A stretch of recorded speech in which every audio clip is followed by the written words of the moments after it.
Alors, on a notre corde en I qui a un très long bout, ici, comme vous pouvez voir.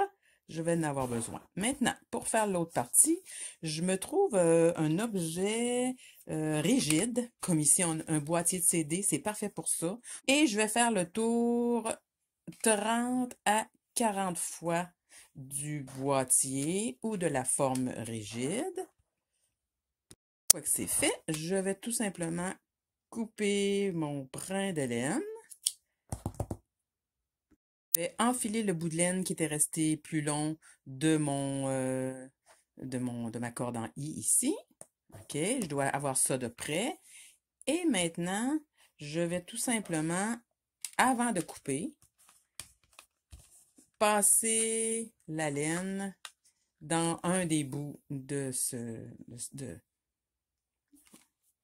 de ce qui va être mon gland. Et je vais le repasser dans le bout de la corde en I comme ça. Je vais faire ça quelques fois. En fait, dans le processus, je vais même l'enlever de mon boîtier pour pouvoir faire une meilleure finition. Comme ça va être plus facile pour moi de serrer. Donc, quelques fois, un petit coup dans la corde en I et un petit coup en dessous. Excusez, des fois je sors de... C'est quand même assez simple, là. Un petit coup dans la corde en I.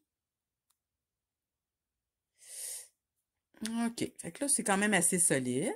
Et je vais entourer, à ce moment-ci, je peux même l'enlever de l'aiguille à laine. Je vais entourer le bout quelques fois, comme ça.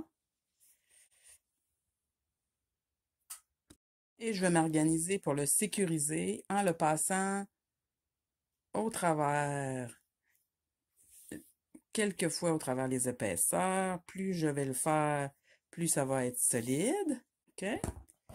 Et tout ce qui me reste à faire, c'est couper cette section-là à la longueur qui me convient.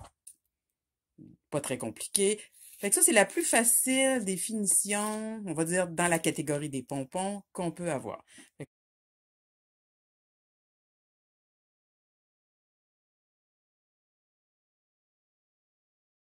Alors, après avoir jumelé les bords, j'ai inséré ma laine. Je la maintiens un peu au début, là, parce que ce ne sera pas très solide. Et je fais le tour de ces deux sections-là. Je le sais que j'ai déjà fait ça moi aussi, là, c'était un espèce de bricolage avec un seul rond qu'on faisait, mais le fait qu'on ait deux épaisseurs ici à, va nous aider dans le processus. OK? Alors, on fait le tour. Vous comprenez que chaque fois, avec chaque couleur, j'ai fait au moins un aller-retour, si c'est pas plus, mais... Bon, oups, excusez-moi. Je le fais pas tout devant vous parce que sans ça, ben, premièrement, ça serait long pour rien. OK. Et je termine ici. Maintenant, vous voyez ce que ça donne ici. Et maintenant, je dois recommencer la même chose avec mon autre petit ensemble. Bon, maintenant, elles sont faites, toutes les deux, même pas les mêmes couleurs dans le même ordre, c'est pas grave.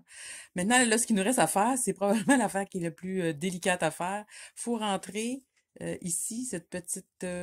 et de l'autre côté, ça va bien quand on le fait d'un côté, mais de le faire des deux côtés, pour que les deux côtés arrivent, c'est ça qui est un petit peu plus compliqué. C'est une des affaires plus compliquées de cette façon de faire. Voilà, c'est fait. Bon, maintenant, je dois me préparer une longue aiguillée.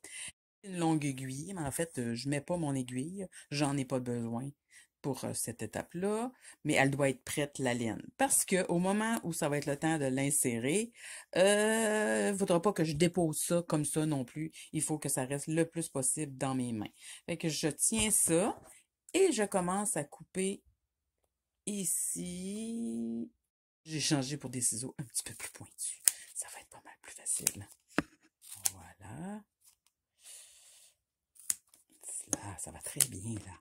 Ah, tout est terminé. C'est encore pris avec le petit bidule avec lequel on fait ça. Donc là, maintenant, ce que je fais, c'est que j'envoie ma laine au centre. Oups. Et voilà, je l'ai. Voyez-vous, là, il a fait le tour comme ça. Là, c'est une étape un petit peu délicate aussi parce que là, je vais serrer le nœud, puis le mieux ça va être serré, le plus ça va être facile. Donc, même un troisième. Ayez pas peur que ça soit solide. OK, là, c'est pas mal terminé. Tout ce qui me reste à faire, c'est de libérer le pompon de ce petit appareil-là, délicatement. OK, bon, il est quand même pas mal terminé. On va lui faire une petite coupe de cheveux pour que ça soit quand même relativement égal. On veut l'égaliser quand même le plus possible. On voit qu'on a une belle grosseur là présentement, mais je vais probablement y enlever un bon centimètre tout le tour en le coupant. Voilà, il est pas mal terminé. Maintenant, moi, j'ai trouvé une dernière étape à faire avec un pompon. J'ai utilisé de la laine non traitée. Cette étape-là ne se fait que si c'est de la laine non traitée. Je vais le laver avec un petit peu de savon à la main. Bien sûr, je vais faire attention pour pas qu'il se démange non plus, mais je vais un petit peu le frotter aussi avec, c'est ça, juste un petit peu le frotter avec du savon. euh, et ça va comme le feutrer un petit peu et donc le solidifier. Ça va donner, en fait, je l'ai fait pour ce pompon-là, puis il se défera jamais. C'est ça la difficulté avec les pompons faits à la main, c'est que si on les fait en acrylique ou en fibre qui contient un petit peu plus de fibres végétales, ils vont avoir tendance à se défaire, là, à pas durer, comparé à les pompons achetés. Mais si on le fait à la main, avec de la laine non traitée, qu'on le lave et qu'on le savonne, envoyez pas dans la machine, puis allez-y pas trop vigoureusement, mais juste le fait d'avoir une petite friction dessus, ça devrait le solidifier quand même beaucoup.